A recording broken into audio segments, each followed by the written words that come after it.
What's going on, guys? Welcome to another tank video. In this video I'm going to be having a look at the Arcanist class as a tank.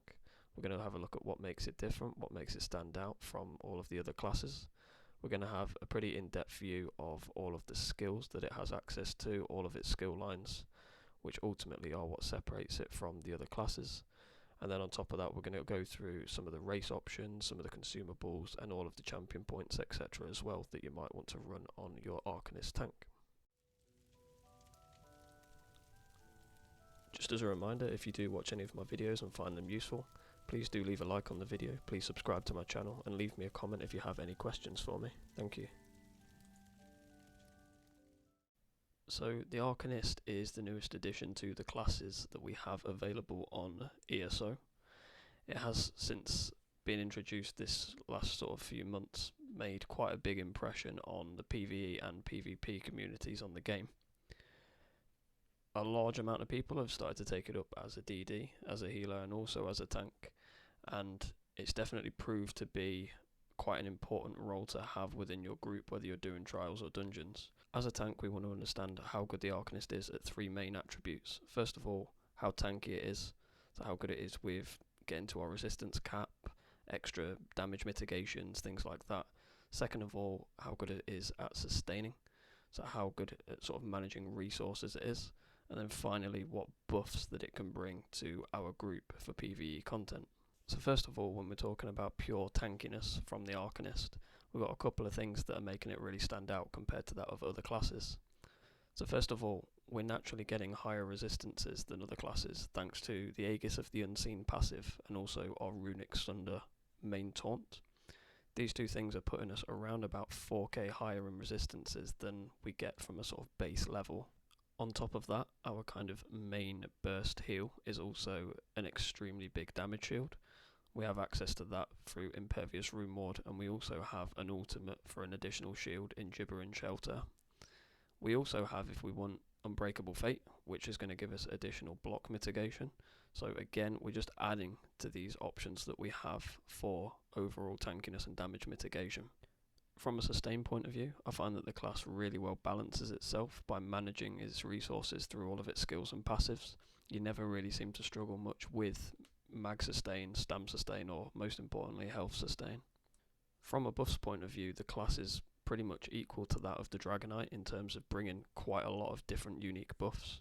So we get minor evasion from our passive, that's our group support if you like, that we get from that.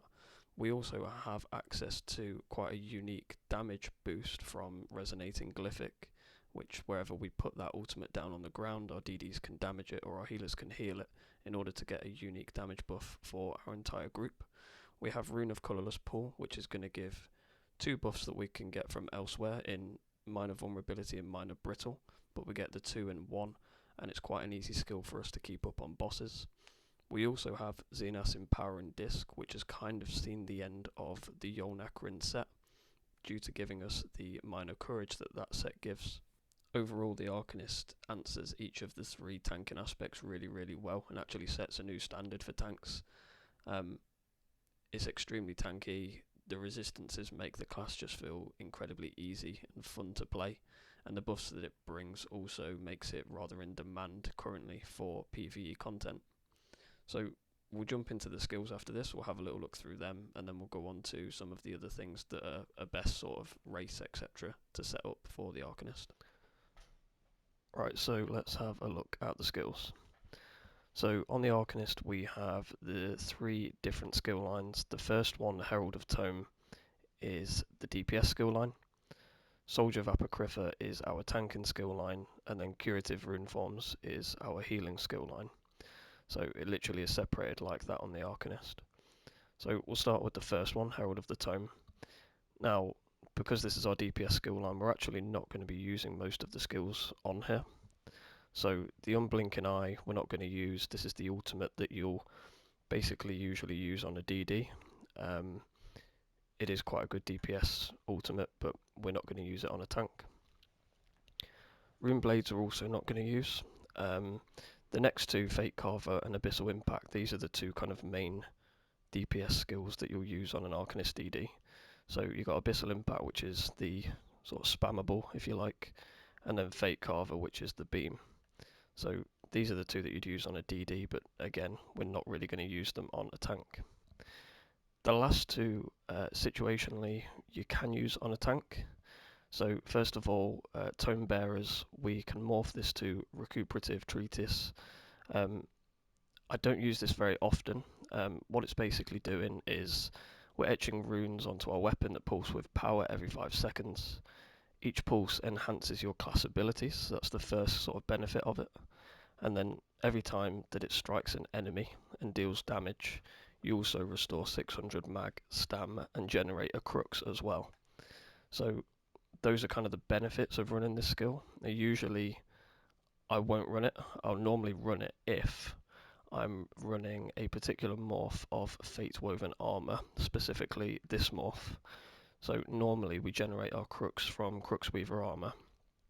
However, if we're running the other morph for the block mitigation, then that's when I might use Recuperative Treatise for the crux generation. So it is a skill that you can use situationally, but a lot of the time probably not going to run it, to be honest. And then the other skill on this skill line that we can use is the Imperfect Ring. Again, I actually never use this. The benefit of running the Rune of Displacement morph of this skill is that it's an add control skill. So whenever you cast it on an enemy, you place a rune underneath them, and then it starts pulling in enemies within 2 and 8 meters. So yeah, it's basically an add control skill. However, I personally don't run it. I just stick with the good old sort of Silver Leash skill, which is my favourite sort of add control skill that we have on the Arcanist. So those are the two from this skill line that we can use situationally. Again, it's the Recuperative Treatise morph of that, and the Rune of Displacement morph of the Imperfect Ring. The others we're not going to use because they're more DPS skills. It's a similar story really with the passives on this skill line as well. The last three we're not going to use so much, or we'll use them, but they're not really giving us much of a benefit on a tank. So this one's giving us weapon and spell damage. We're not too worried about that on a tank. We're not worried about doing extra damage from status effects, and we're also not too worried about our penetration. So these three, not too important to us, but the first one, specifically for the crit healing that we get from this, is obviously quite nice for us. So that's the main kind of one that's noteworthy from the DPS skill line. Moving on to the second one, this is the most important skill line for us as tanks. We're going to be using basically every skill on here from time to time. So first of all, the ultimate Gibbering Shield is a nice sort of big like panic shield, if you like. Not only that, but by having it slotted, we're also getting a benefit from the Wellspring of the Abyss passive. So just by having a skill slotted, we get extra recovery. But in itself, it is a nice sort of skill to have as well. Both morphs can be used. The first one, Sanctum of the Abyssal Sea, is more of a selfish one. It's just going to increase the size of the damage shield. And then the other morph, Gibbering Shelter, is going to give damage shields to your allies as well. So this is the selfless one, the non-selfish one. So this is probably the one I use most of the time to give a damage shield to my allies as well. So what it's doing is you gather the true strength of Apocrypha, forming a tentacle damage shield that absorbs 60% of all damage for 10 seconds, up to a maximum of 108k damage, which is quite significant. When the shield absorbs damage, pseudopods cascade out at up to 11 allies within 15 meters, granting them a damage shield as well. So their damage shield is not quite as big as yours, it's about 18k, but for a DD and a healer, that's quite a nice sort of shield to have. So yeah, it is quite a nice one to run from time to time. Runic Jolt is our main taunt on an Arcanist. This is what makes the Arcanist very unique. Most classes just use the Pierce Armor skill from the Sword and Shield skill line as the taunt. However, we are going to be using Runic Sunder. This gives a couple of extra benefits besides just taunting them. We also apply Minor Maim, and on top of that, we are going to steal armor from whatever we apply it to. So this is giving us kind of extra armor compared to that of the other classes. So whenever we use our taunt, we get armor from them, but we also then reduce their armor, so we're helping our DDs with penetration as well. So it is a really nice taunt to use. The next skill, this is our main damage shield. We are going to be morphing this to Impervious Rune Ward. So this is just a huge shield that we can use kind of all the time. So whenever we use it, we gain a 33k damage shield. This is based on the gear and everything that I'm running at the moment, so your tooltip may say something a little bit different. But we get about 33k damage shield for the first second, and then about 17,000 for the remaining 5 seconds. It's scaled off your max health, which is kind of what we want as a tank, because we're going to be sitting on quite high max health. And then the first time you take direct damage, it also retaliates, does a bit of magic damage to them. And the other big benefit of it is that you consume crooks to heal yourself. So if you pop this when you have 3 crooks, you're going to get about a 12-13k heal as well. So it's kind of like our heal / shield. It's the most kind of one of the most used skills that we have. Fate Woven Armor. We're going to morph this most of the time to Crux Weaver Armor. This is our major resolve skill on our Arcanist Tank. So this is going to give us 6k of our resistances. The other benefit of this is whenever something hits you, you also apply Minor Breach to them. Now, as I said, on an Arcanist we don't use Pierce Armor, which for most tanks that is where you apply your Major and Minor Breach. Because our taunt doesn't give Major and Minor Breach, we need different sources of this. And Cruxweaver Armor is our source of Minor Breach. So while we have this on, anything attacking us is losing 3k of their resistances, essentially, due to that Minor Breach. And this is also our Crux generator. So every time we get hit, we get Crux every 5 seconds. So this is how we're going to get that Crux build up on our Arcanist Tank. The other morph you can use instead, I'll only really do this if I'm taking like serious damage, like on VRG hard mode, just to get the extra block mitigation. And then again, if I am going to run the Unbreakable Fate morph, then I'll probably slot Recuperative Treatise so that I'm getting my Crux generation from somewhere else. But most of the time, Crux Weaver Armor is the morph I'm going to run. Runic Defense, we're going to use this most of the time as well. This is our minor resolve skill, so this is giving us our final 3k resistances. Most of the time I use Rune Guard of Still Waters, it immobilizes nearby enemies. However, you can also use Rune Guard of Freedom, which is going to give you additional armor. So with these two skills, what happens is when you cast it, you get the minor resolve, and you also get minor protection as well. When you're damaged below 50% health, the minor protection is consumed, and you get healed, basically, again, based on your max health, which again on a tank is what we want. It's about 13k heal that we get from this, and yeah, it happens when you're below 50% health, so that's obviously a time when you really do need that healing, so it is a nice skill. The other morph, again, instead of getting the immobilizing, you get the extra armor. It's not consistent because you only get that armor when you get hit below 50% health. However, again, you could argue that is the time when you need it the most, so both morphs do work quite well. I'm normally kind of sat at resistance cap without this, so I do normally run Rune Guard of Still Waters. And then finally, the last skill on here is also another one that we're going to use most of the time, and we're going to be using the Rune of Colourless Pool. This is kind of one of the specific buffs for Arcanist. You can get these buffs elsewhere, but to get them both at the same time is very nice, and the two buffs I'm talking about, or debuffs rather, is Minor Vulnerability and Minor Brittle.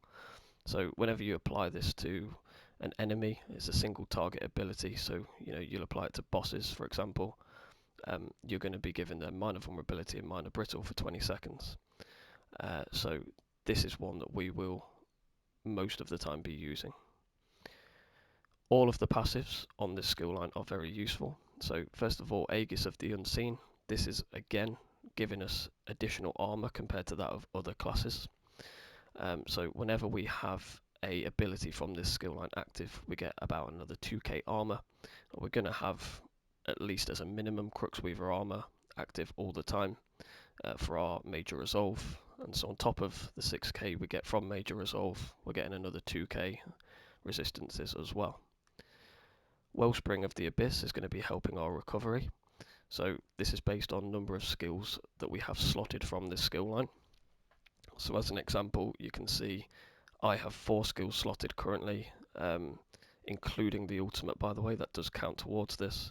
So I have Gibbering Shield, Runic Sunder, Impervious Rune Ward, and Rune Guard of Still Waters on this bar. So that's 4 skills, which means I get 4 times the 129 mag, health and stam recovery. So that's a nice chunk of recoveries that we're getting from this passive. Circumvented Fate, this is kind of the group benefit that we get on the Arcanist. So the buff that we get is minor evasion, and this goes to us and to all of our allies as well. So that's going to reduce the damage that we take from AoEs, and yeah, that's one that we just passively get. And then finally, Implicable Outcome. This is just helping us generate a little bit of extra ultimate. So whenever we consume crooks, we gain 4 ultimate, and this can occur every 8 seconds. So just generally sort of helping our ulti gen. The final skill line, which is the healing one, again, it's a similar story to the DD skill line. Most of them we're not going to use, but there are a couple that are definitely noteworthy, and we will run quite often. The first thing to mention on this skill line actually is this passive here. So this is going to increase the strength of our damage shields. Now the main one that we looked at before was the Impervious Rune Ward, so this one just here. So by having this passive, we're going to get an extra 10% damage shield boost to that skill. However, as you can see, you do have to have one of the skills from this skill line slotted in order to get this passive. So most of the skills we're not going to use on here, but the 2 that I have sort of unlocked, these are the 2 that we can use in order to make sure we get that passive. So I just wanted to mention that first. So first of all, the ultimate, Vitalizing Glyphic. This is a really nice skill to run on an Arcanist tank. You can use either morph. The first one is going to give, well, it's a bit of a different benefit. You have to heal up this morph, essentially. Whereas with this one, you have to deal damage to it. So what you do is you basically cast it. It puts like an attackable ad sort of on the floor. And then for this particular morph, it has to be healed up by your healers. And by doing that, you're given a unique damage buff to your DDs, essentially. And you also get major protection if this is healed up fully. For the other morph, Resonating Glyphic, again, your DDs are going to be damaging this until it dies. When it does, that's when you get that weapon and spell damage. You only get the max benefit if it's fully killed. If it's not fully killed, you still get a benefit, but just not the full one. So this is a really nice sort of extra damage buff to run, and because it only costs 200 ultimate, you can cast it pretty often. And by running a set like Saxheal with this and using this to proc the Saxheal, you're getting the major force buff as well as getting this extra damage buff. So yeah, this is one that I run quite often on an Arcanist. The other ones on this skill line, well, the first 3 on the skill line are not really going to be used very much. There are certain scenarios where you might use Remedy Cascade, which is like a heal beam, if you like. But yeah, most of the time you're not really going to run that. Same with Chakram Shields. This is giving damage shields to you and your team. But again, these are more ones that could be used by a healer. You're not really going to use it very much on your tank. The one that you probably will, well, some of the time, is Arcanist Domain. The one that we're normally going to morph it to is Zenas Empowering Disc. So this is probably more used by an Arcanist tank in a dungeon scenario, and the reason for that is that you basically put a ring around you, and when your allies and yourself are in the ring, or for a short period of time after you leave it as well, you're going to get minor courage, minor fortitude, minor intellect, and minor endurance. So you're going to get an increased weapon and spell damage, which is the same buff that you get from the Yolnagrin set. And you're also going to get recoveries as well. So the reason why you'd normally run it in dungeons is because everyone has to be quite close to you in order to be in this ring. It's not got a huge radius. So if they're too far away from you, they're not going to get this. And I found that in trial situations, this is normally the case. Your DDs, your healers, they're not going to be in this. And we'll actually often run this on an Arcanist healer or DD instead in a trial situation. But for dungeons, your group tends to be a little bit closer to you, and they do benefit from this a little bit more. So it is one that's quite nice to run, and you can run it just for yourself if you want to, because you're going to get the recoveries, which are quite important to you. And again, you will also then be using it for this passive, so you'll get the extra increased strength in damage shields, which means you don't have to slot this on your front bar, and you can instead use this to get that damage shield buff. Apocryphal Gate is the skill that's going to be using for like a teleport. So when you put it down, it creates a little portal, and when you go through it, you teleport to another location. It's quite cool, it's a bit different, but we're not really going to be using it. We don't really have a lot of benefit for this on our tank, so most of the time we're not going to run that. The passives on this skill line are quite nice. The first one is going to increase our healing done. So just for each crux that you have active, you get an extra 3% healing done, so that's quite a nice benefit. The next two are quite nice for recoveries. So whenever you generate crux, you restore mag and stam, whichever one is higher, which again, for obvious reasons, is nice. It's helping our sustain. Erudition, we are increasing our mag and stam recovery from this, which again is nice on a tank. Sustain's very important to us. And then the final one we've already talked about, we get an increase in damage shields. And again, to point out, you have to have a skill slotted from the skill line. So those are the three skill lines for the Arcanist. These are the ones that ultimately separate it from the rest. We'll go through the rest of the skills very briefly to say sort of which ones we're going to use, which ones we don't need on an Arcanist. So for one hand and shield, first of all, a lot of these skills are situational. We're not going to use puncture because we don't use that taunt on an Arcanist really. Our runic sunder is better. We get extra penetration for our DDs. We get extra armor. It's a nice one to run. Low slash, we're not really going to use that much. We get minor maim already, so we don't really need to use this very often. Same with defensive posture. You can use this for a damage shield, but we already have a very nice strong one. Shield charge, very situational. You'll probably use it on VHOF, last boss, when you get knocked back, but other than that, it's not really too useful. Reverberating Bash is one that actually you can use quite often on an Arcanist. You pair it with the Vatisharan Sword and Shield, and whenever you use this skill, you pull in enemies that are within a certain range of you. So it's kind of like an ad control skill. I personally don't use it that often. I do, as I said earlier, prefer to use Silver Leash for my ad control. But this can be used quite often on an Arcanist because we will often not use the Master Sword and Shield due to not using the Pierce Armor taunt. And so by using the Vatisharan one, we can make use of this skill for ad control. We want all our passives on the Sword and Shield skill line as well.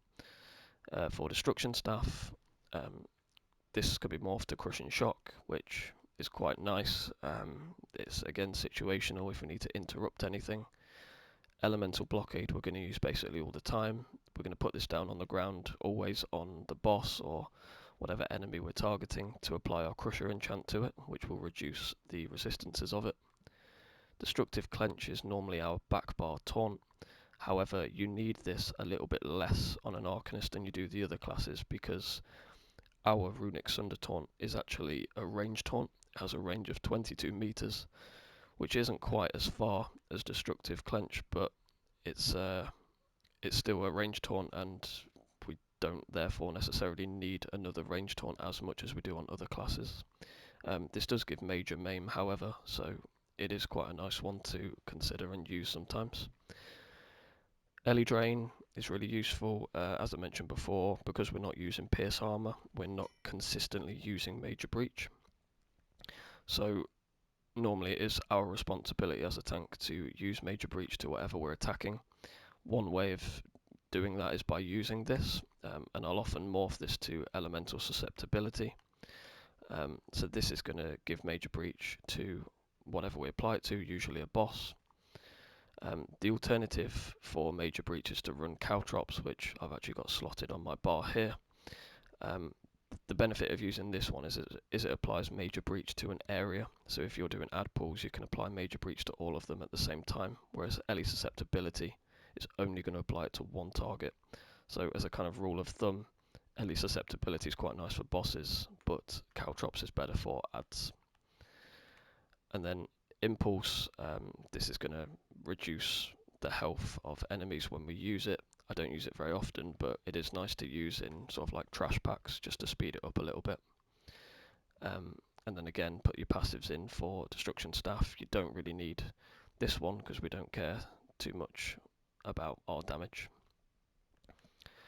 You want most of the passives into light, medium and heavy armor. The last couple on light you don't really need because they're damage based. You don't need sneak on medium armor either. The skill to talk about a little bit on heavy armor is immovable. This is going to give us extra block mitigation, which for certain situations that are really hard hitting is very nice. So it's one just to be aware of. For Fighters Guild, Silver Leash, this is where my main ad control skill is. So whenever you use this on an enemy, you pull it to you. It can't be done on elite ads and like bosses, for example, but for smaller ads and trash packs, it's really useful. It's worth pointing out we don't need Mage's Guild or Sigic on an Arcanist. I haven't done either on my Arcanist Tank at all. We have a really nice Major Resolve skill already, so we don't need balance from Mage's Guild, and we don't really need Sigic either. The only skill that might be quite nice on Sigic is Race Against Time for the extra speed.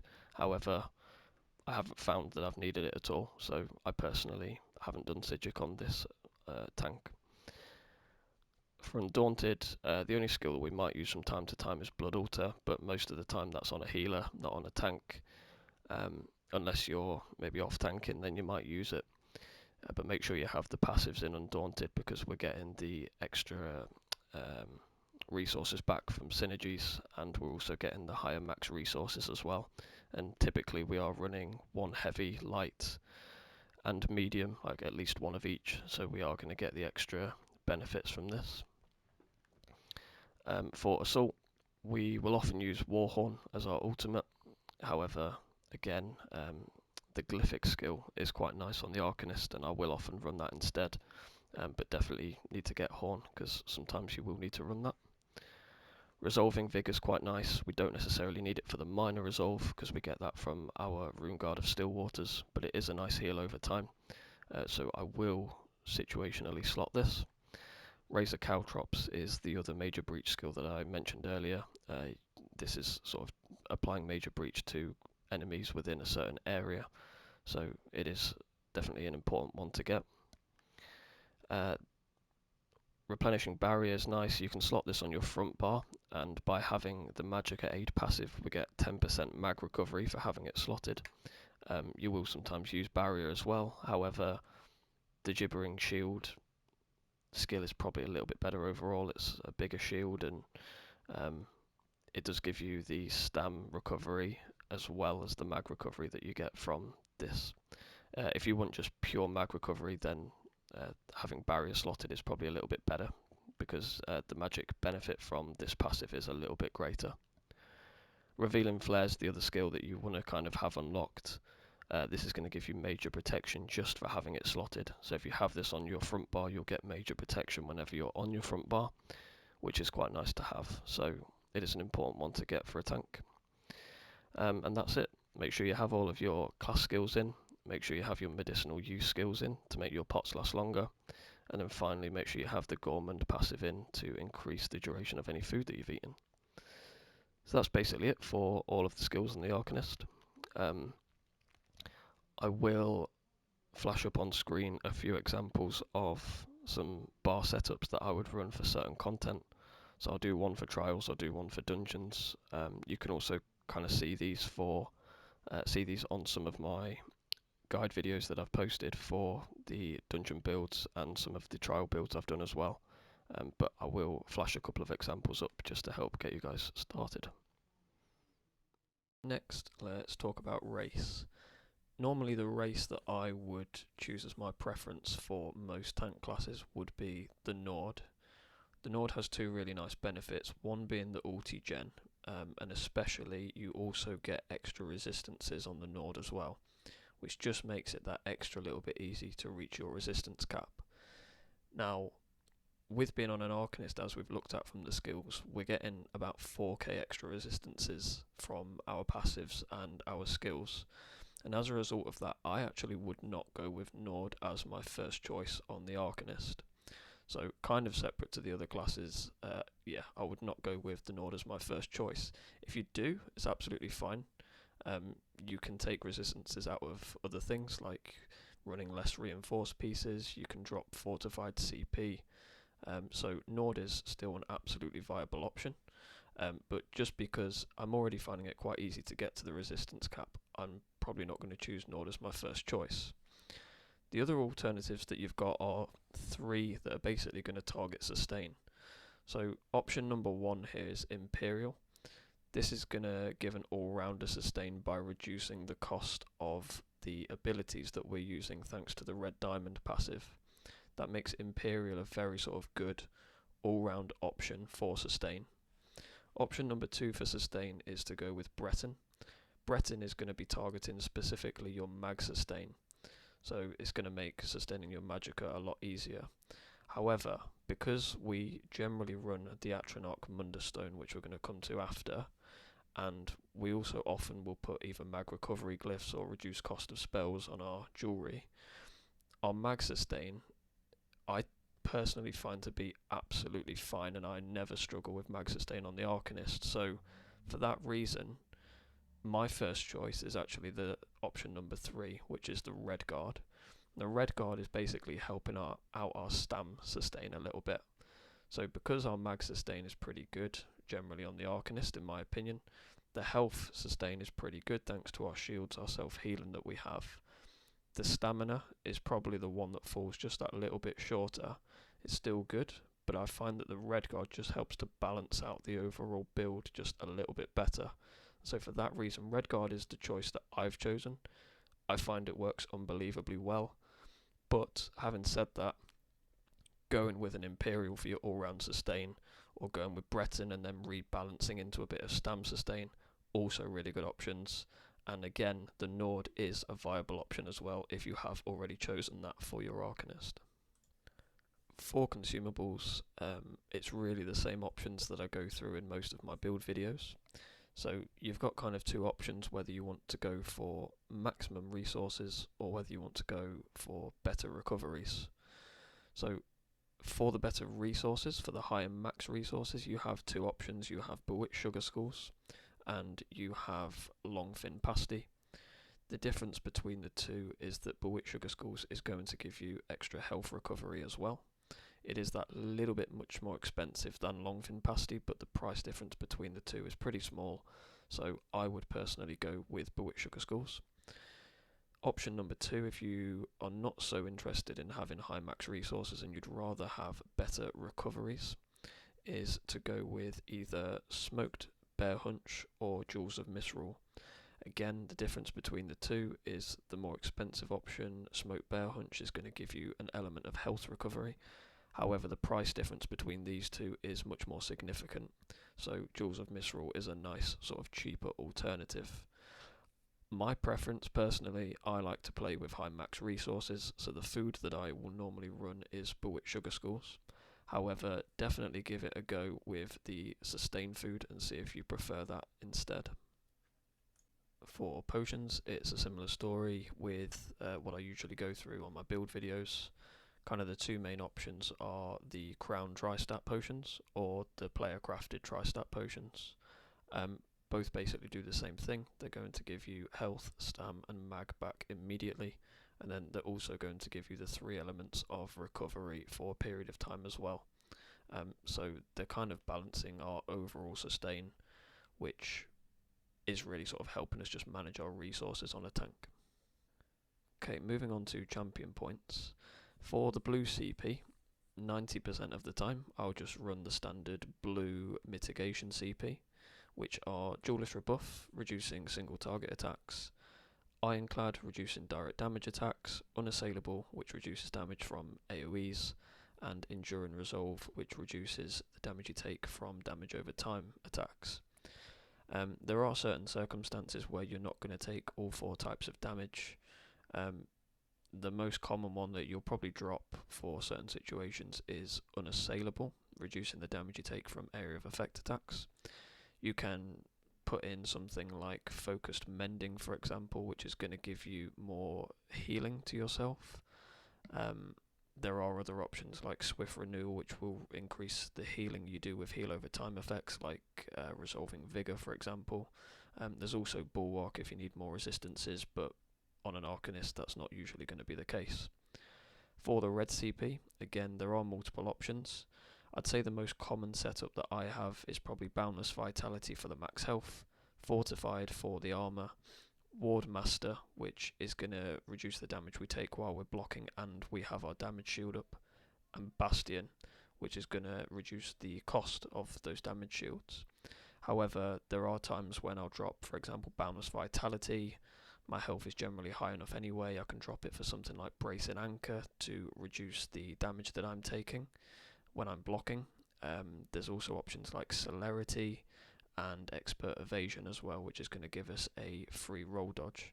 Celerity, will also give you a bit of extra movement speed, which can be nice, especially if you are running Bracing Anchor, because that slows you down.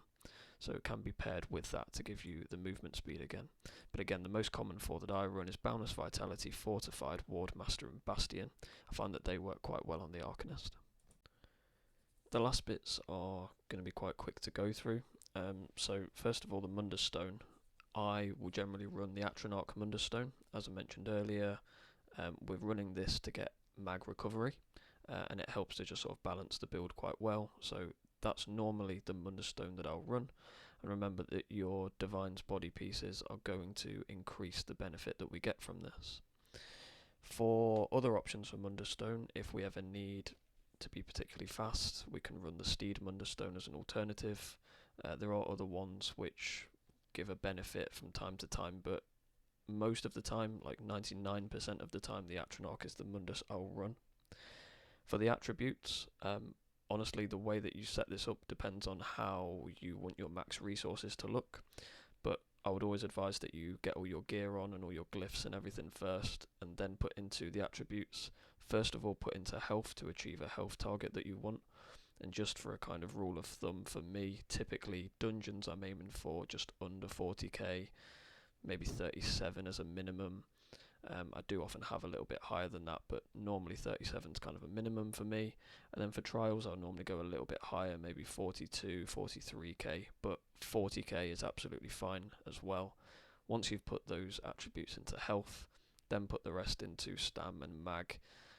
In order to get them as high as you kind of need, I'll normally go for around about the same value, but I want my stamina to be just that little bit higher. For gear, I'm not going to put it into the video. The reason is that it's going to change quite a lot, the gear sets that you run, depending on the content that you're doing. But what I will do is put a list of potential sort of gear sets that are very useful for tanking in the description of this video. And again, you can see from some of my build videos specifically what sets I'm running for that content. In terms of traits and enchantments, it's pretty quick and easy to go through. For the body pieces, I'll normally have 2 to 4 pieces in reinforced. This is going to help me achieve my resistance cap of 33,100. After that, I'll put the rest of the body piece traits into divines or sturdy. Sturdy's helping us spend a bit less stamina for blocking, and divines is again helping that Mundus Stone benefit that we're getting. For the back bar staff, we're always going to run an ice staff on a tank. We want that to be infused with a crusher enchant, and what that's going to do is every time we put our elemental blockade on the floor, we're applying the crusher to the enemy and reducing their resistances. For front bar, the shield will be similar to your body pieces, so it can either be divines or sturdy, and again, on all body pieces, I would recommend putting a tri-stack glyph on so that you're going to get max health, stam and mag. if you don't have any Hakaja or much money on the game, then you can just put health glyphs on as well, which is a bit cheaper to do. For the front bar one-handed, I usually go with absorb stamina, and I'll go with a decisive trait usually, which is going to help increase our ulti generation a little bit. For the jewellery, you've got either infused or harmony that you can go with. Harmony, go with if you have plenty of access to synergies. Every time you use a synergy, you'll get resources back. If you don't get a lot of synergies, such as in dungeon content, I would probably run the infused trait instead. It will be a bit more consistent for you. And in terms of the glyphs that you run, it depends on how you set up your tank. It depends on what race you've chosen. I usually go with either mag recovery glyphs or reduced cost of spells. However, if you'll find that your mag sustain is really good and you don't need them, and instead your stamina sustain is suffering, maybe you're a Breton, then you can instead put stam recovery or reduced cost of stamina. And there's also bracing enchants as well that you can do if you're quite new to tanking. So that's pretty much it for this video. I would definitely recommend the Arcanist Tank. Since it came out, it's definitely become my favourite tank to play on. I just think it's incredibly capable for all content, really, really strong, recoveries, sustain, like just uncomparable, and the buffs that you get are also really, as I said before, in demand. So definitely go and make yourself an Arcanist Tank if you haven't already, and give it a go. Go learn on it. It's great for learning to tank on as well if it's your first tank, so definitely give that a go. Hopefully you've enjoyed the video. If you have, please do leave a like, and please consider subscribing. If you have any comments for me, any questions, then just pop that below and I will definitely get back to you. So thank you very much for watching, and I'll see you in the next one.